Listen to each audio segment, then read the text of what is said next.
Hello, good afternoon.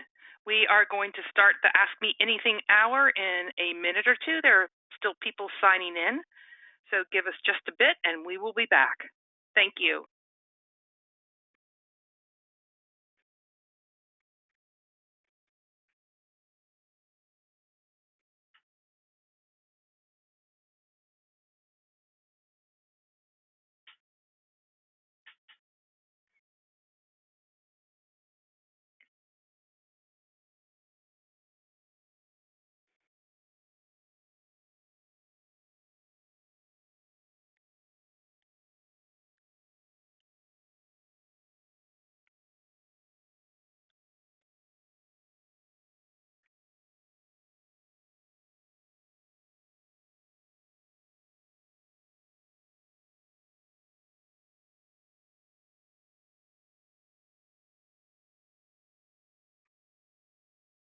All right, let's go ahead and get started. It is a minute or two after 2 p.m. East Coast time. And hello and welcome again to Ask Me Anything hour with ApplicantStack. My name is Ellen Benzine, and with me are Carol Kennedy and Brandon Peterson, and we are all ApplicantStack account managers. So today we are going to discuss configuring and modifying your ApplicantStack job board so you can collect the information that you want from candidates when they apply for a job. And then after we discuss job boards, we'll open it up for any questions that you all might have on anything ApplicantStack. So let's go ahead and get started and talk about the most commonly used job board features. All right. You should be seeing my ApplicantStack demo account. It's the Recruit homepage. And in order to access the job board, your public job board, to configure and or modify it, I am going to move to the upper right-hand corner. You see my picture. I'm going to click on it, and then from the drop-down, click on Setup. And then before we go on, let me just make a note that an administrator of your account has the ability to configure and modify your job board, and only an administrator. So I'm going to click on Setup from the drop-down, navigate to the blue menu on the left, and we're talking about job boards. So I'm going to go ahead and click on job boards. And specifically, we're talking about the public job board, your organization's job board. So we're going to move across to the Actions column, and I'm going to click on Edit Settings. All right, there's a lot of information on this page, so let's just take it a bit at a time. The first thing you see is a setting for source value, and you can see that my source value is set at public job board. You could make this source value if you wanted organization's website, company's website, any source value that you really want. But it is important to designate one, because if candidates visit your website and then click on job opportunities or current openings, they get redirected to your ApplicantStack job board where they then can apply for a job. And it's often important to track where your candidates are coming from. So again, I would highly suggest creating a source value, if you haven't already, for your public job board and setting it here. Scrolling down, let's talk about specific job board settings. The first thing we see, or the first option, is entitled Resume. So you can see that my setting is, yes, I am requesting a resume and it is a required field. However, if I click on the drop-down, you have other options. You can request a resume but make it optional, or hide the resume request altogether. So totally up to you. And then very similar is the cover letter option in your application process. In this case, I am requesting a cover letter, but it's optional. But again, I could make it required if I wanted to, or I could hide the request for the cover letter altogether. The next item that can be configured on your public job board is whether or not you include EEOC questions. And so ApplicantStack does provide EEO questionnaires that if they're not in your library, we can certainly import them for you. We already have them created. And if you toggle this setting to show, then the EEO questionnaire will be part of every job's application process. So candidates that apply for any jobs would be asked to complete the information. However, do know that they can choose not to respond. So in this case, EEO questions are auto-attached to my application process. However, toggling, you can see you could show the EEO questions by job, and you don't have to show them at all. So it's all a function of your organization's guidelines and processes.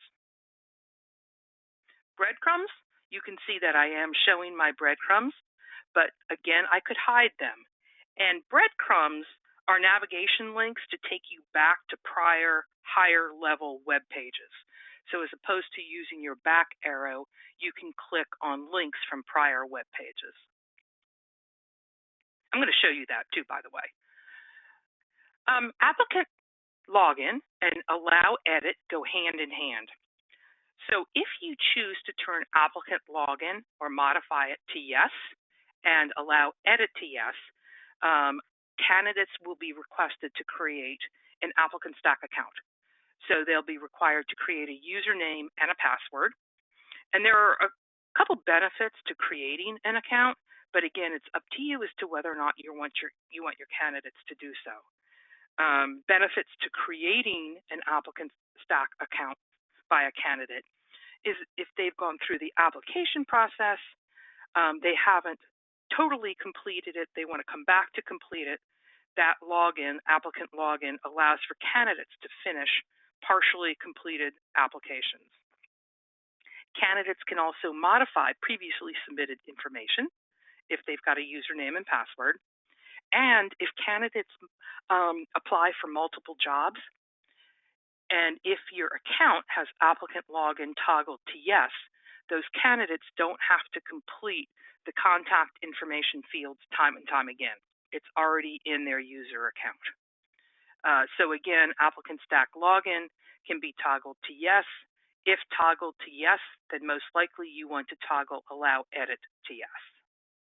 And I'm going through these rather quickly, but do know that, again, any administrator can access this information, and there's quite a bit of information on the right side of my screen that defines these fields that we're talking about now. General job. This is something that obviously you can access or use as well. General job allows candidates to submit resumes for general consideration. And the particular use case would be that maybe a candidate is not qualified for any job that's open. They don't feel, that they should be submitting their resume for an open opportunity, but that they do want to be considered with your organization for future opportunities. So general job is kind of like a bucket of candidates, again, who are interested in your organization. When they apply through the general job feature, a candidate record is created. They become a candidate in your database. So when you search your database for future opportunities, those individuals might just be a fit. And again, I'll show you what general job looks like on the job board as well. Just as a note, you do need to create a job for this general job feature, and you need to open it, but you wouldn't launch it anywhere. And because you've created a job and it's open, you then pick the job from the drop down here. And in this case, my job is employment applications. Which leads me to the next field, employment application. So you have the ability to designate an employment application that the system will then auto-attach during your application process. So you don't have to manually attach an employment application to every job. An application for employment is considered a questionnaire. So your application for employment would need to reside in the library. Again, you would choose it from your questionnaires that are in your library. And again, it's auto-attached to every single job. So when your candidates do apply for a job, they're going to complete your employment application as well. Moving down to Google Analytics Tracking ID, If you do have an ID, you can certainly insert it here. That will track. It tracks and creates reports on website traffic for you. That might be of interest. We're going to skip over job board domain. That's a little bit antiquated. And we're going to move right to allow referrals. So I have toggled yes to allow referrals, and because I've done so, this link becomes live. So if I click on the link, you'll see that ApplicantStack can assist in collecting employee referral information. So if you've got an employee referral program where you give a gift card to an employee or maybe some sort of financial bonus for referring a candidate is hired, ApplicantStack can certainly help you track that. So the URL that I highlight up, that's highlighted up here, you could copy that URL. You could put it on an intranet for your employees to access if you have an intranet. You could put it, or it could be included in a distribution list, or really any other means of sharing that URL, you have the ability to do so. And when shared, again, an employee can access this template, refer an individual,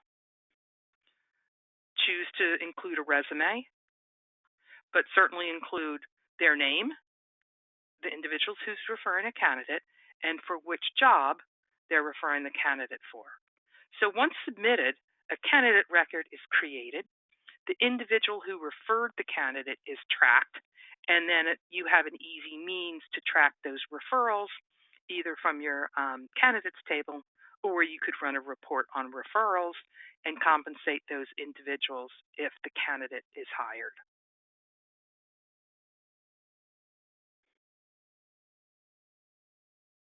The next option, configurable, is entitled Parse Resumes. I have this toggled to yes. You can toggle it to no if you want. But Parse Resume gives you the ability or provides you the ability to have ApplicantStack auto-populate candidate contact fields from the resume. So during the application process, ApplicantStack requests the resume first, uses the information in the resume to auto-populate the contact fields. And what that does, it simply allows the candidate to continue with the application process, and candidates don't have to input that contact information. The final option in this section is show search filters. You have the ability to, again, turn filters on. As you can see, I do. You don't have to if you don't want to. But what this does on your job board is it allows your candidates to search your jobs based on certain criteria. So it could be a preference in geographic location. It could be a preference as to whether the job full or part-time. It could be a salary preference. But again, it allows your candidates to look at those jobs specifically of interest, and that meet their criteria. And once again, I'm going to show all of this to you when we open up the job board associated with my demo account. Moving right along, we do have a professional services group, and they can create what we call a custom job board skin. And a custom job board skin gives your ApplicantStack job board the look and feel of your website. So again, when candidates visit your website, they click on job opportunities or, come work with us, they get redirected to your ApplicantStack job board. And if you have a custom job board skin, again, your job board looks like or has the look and feel of your website. There is a fee for a custom job board skin to be created. It's a one-time fee, and the current fee is $175. Do know, however, that you can give your ApplicantStack job board a little bit of branding without having a custom job board skin created. You can always upload your logo to your job board, and again, a little bit of branding is always appealing.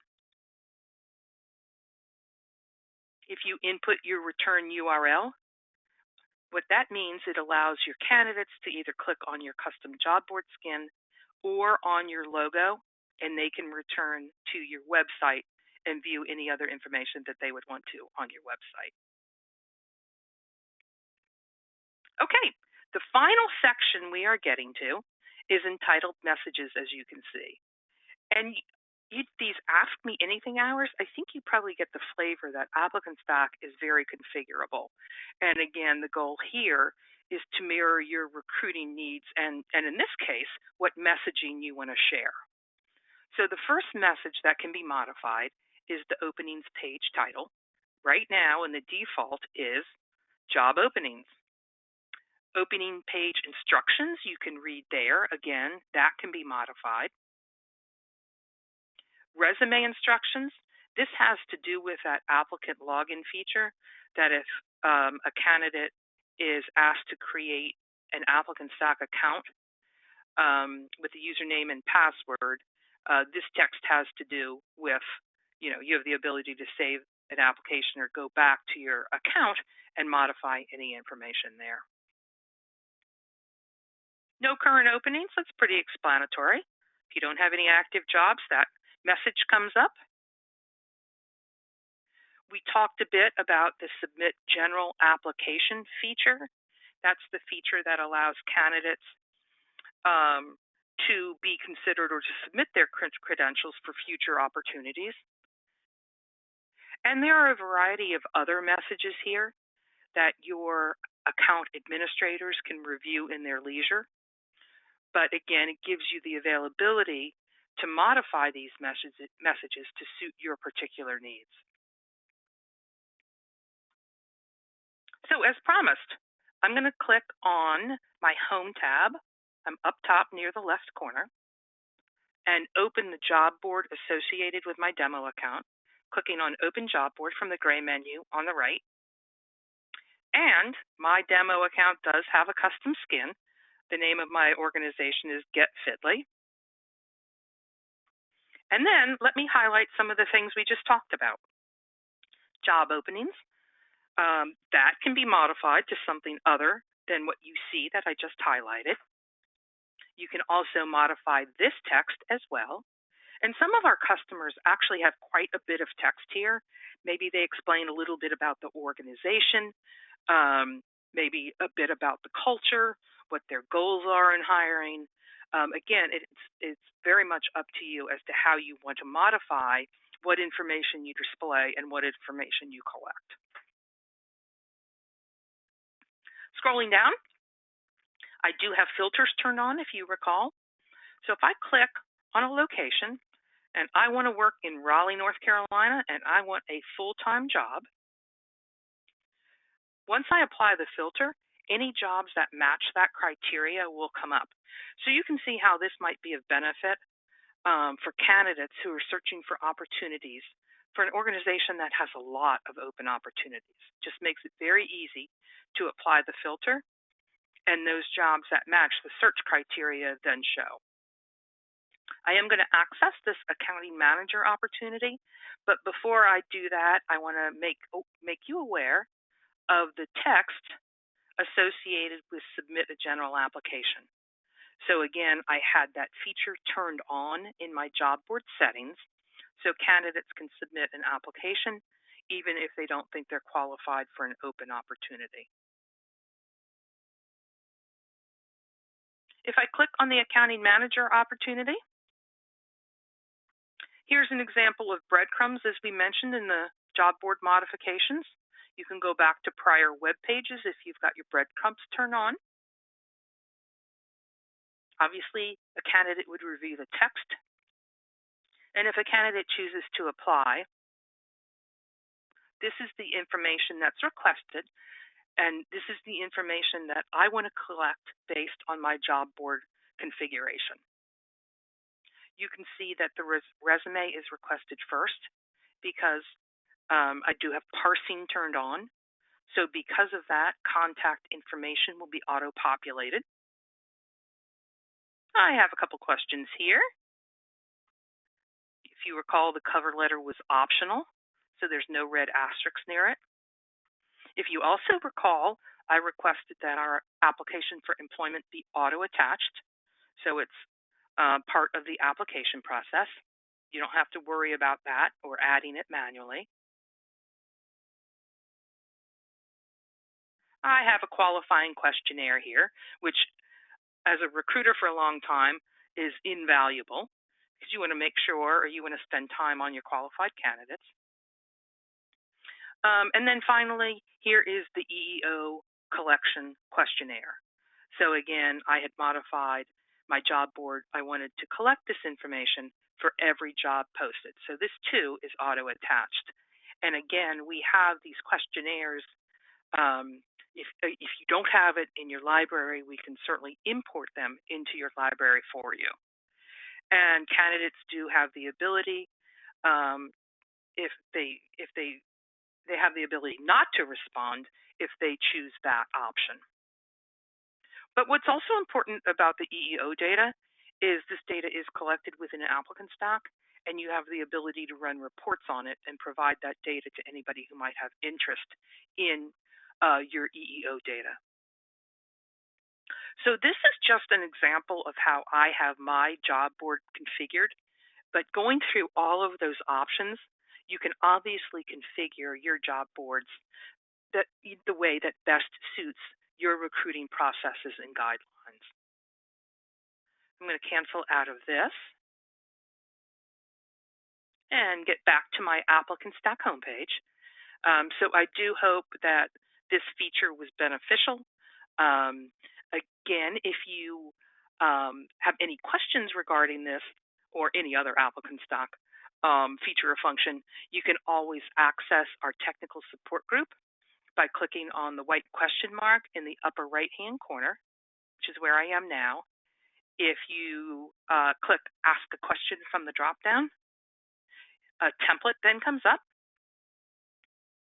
and you can input your requested information and your technical or your how-to question, and off it goes to our technical support team, and it will be routed to the appropriate person and a direct response back to you. So that is the end of what I call the featured function. We would love to open it up to any questions regarding ApplicantStack Recruit and onboarding that you might have. While questions are input, and you can input your question through the questionnaire pane, I'd like just to share a little bit more with you. And if I could draw your attention to the announcement section, please note that we are conducting an ApplicantStack onboarding webinar. That webinar is on Tuesday, December 6th, and it is at 2 o'clock East Coast time, but this will be adjusted to your time frame. Feel free to go ahead and register for that. It is specific to our onboarding product if that's of interest to you. And then also here, this has additional Ask Me Anything hours have been scheduled into December, and actually this is for the rest of the year because of the holidays. So you can see December 1st, Ask Me Anything hour is adding to jobs and setting a job, another obviously recruit function, ApplicantStack Recruit, and then we're going to discuss reports on December 15th. So we have a lot of, well, 2 additional Ask Me Anythings in December, and a webinar here specific to onboarding. All right. Well, Carol, Brandon, are there any questions that have been posed yet? Not just yet, but everyone, if you could submit your questions in the questions panel, we'll do our best to answer those for you. All right, I am looking too.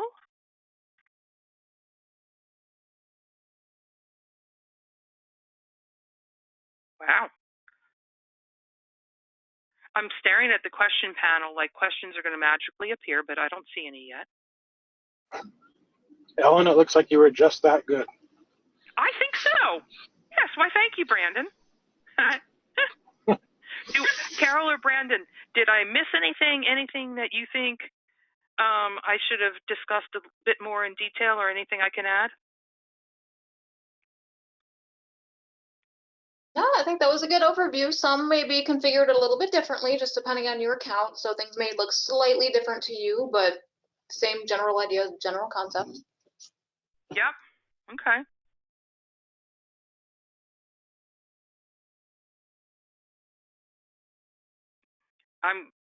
No questions coming in. Why don't we give it another minute? Looks like people are dropping off. Yep. And just as a reminder, questions don't have to be related to the topic we just discussed. They can be about anything ApplicantStack.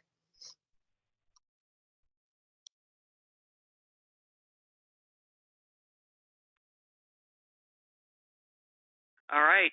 You know what? I think oh, yay. Okay. I think we have a question coming in. I was just about to say, I think our work is done here, but not yet. All right. We'll give you time, Eric.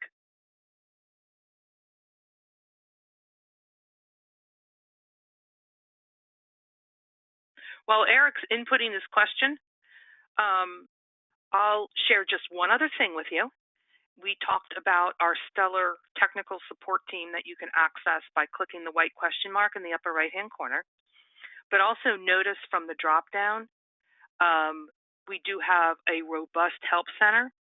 And one of the things that was just added in the help center was a great video on our new feature, premium texting. Here it is, video and premium texting. So we've talked about texting quite a bit over the past couple months. Texting is obviously a very quick way to get to your candidates and hires. And we do have an option for basic texting, which is $35 a month. And we do have an upgrade to basic texting entitled premium texting. And premium texting incorporates everything basic texting has, again, which is the ability to text candidates and hires from your ApplicantStack account. But premium texting also includes the ability to text at a stage change. So when you move your candidate to a stage change, a text can be triggered.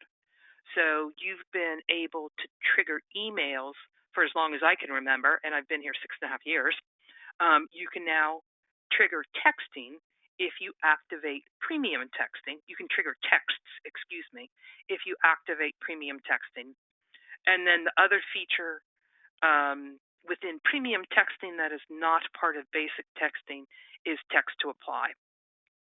So you could communicate with candidates via social media, via some sort of marketing drive with your account texting number and a code word so that you can do some proactive recruiting and have candidates apply via their phone after you've sent them a code word.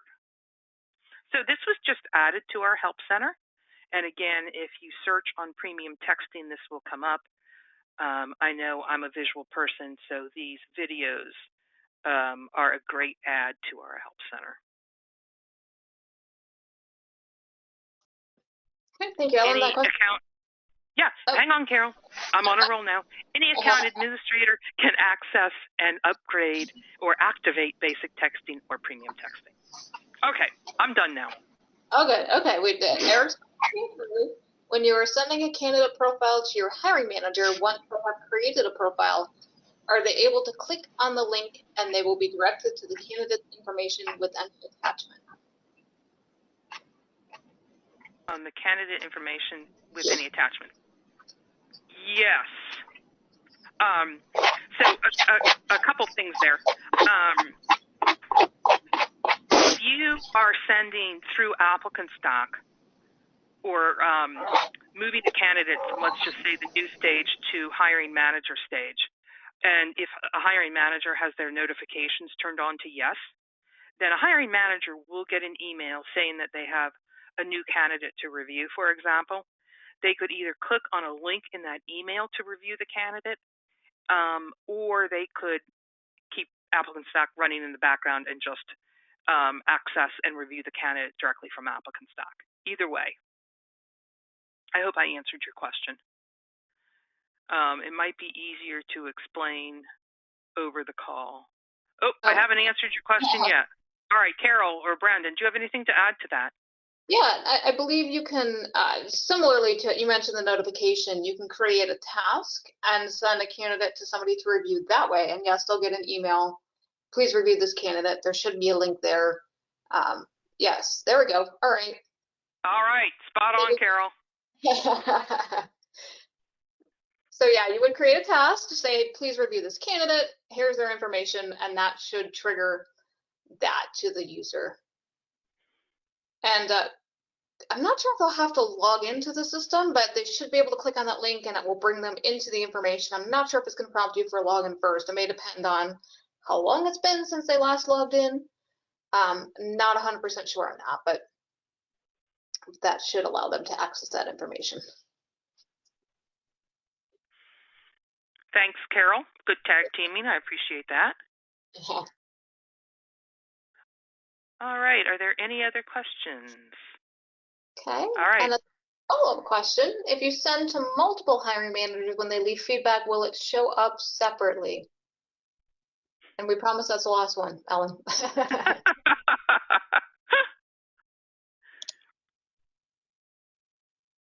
Okay, so if I send multiple hiring managers, when they leave feedback, will it show up separately? Yes, because it tracks it. It's an audit trail. That's my knee-jerk reaction, Carol and Brandon. Are you in agreement? And the clarification to that is in the history note. So correct. As long as you assign it to that user, it should track where that feedback is coming from. Otherwise, it would be all jumbled into one feedback section. It should be able to differentiate who that feedback is coming from. Mm-hmm. Yeah, that's what I was going to mention. It's just the history. All right, so it looks like we might have answered that question. And Eric, even if you have another question, we will be glad to answer it.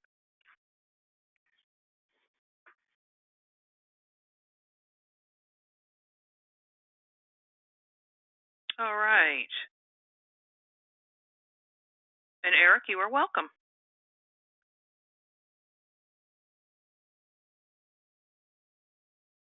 Do you see any other questions coming in, Carol or Brandon? I do not, but we'll be saving some questions for the onboarding and recruit webinars. Keep them coming. There you go. Yeah. Oh, I see where you were just coming with that. That's what Eric just said. Perfect. All right, Eric, well, and others, I hope you've already registered. Obviously, you can register up to the day of the webinar or the Ask Me Anything hour. And I think we will close this down because I don't see any other questions coming in. Do you, Carol or Brandon? I do not. So I think our work here is done. No, I don't. All right. Well, again, I thank all of you who have attended this Ask Me Anything hour. We really have a good time in presenting you information and features that we want to share with you because ApplicantStack is quite robust. So we hope you are finding these sessions beneficial. We certainly are because we like to answer your questions and, again, ensure that you're using ApplicantStack as best as possible. So we do have another Ask Me Anything hour scheduled for December. Now I've already forgotten it. December 1st? December 1st, I believe. Let me just check my calendar real quick. So yep, and I'm bringing it up too. Yes. All right, so December 1st, we're going to discuss adding to a job and setting a job. So we look forward to seeing you all then. Thanks again. Bye-bye. Bye-bye.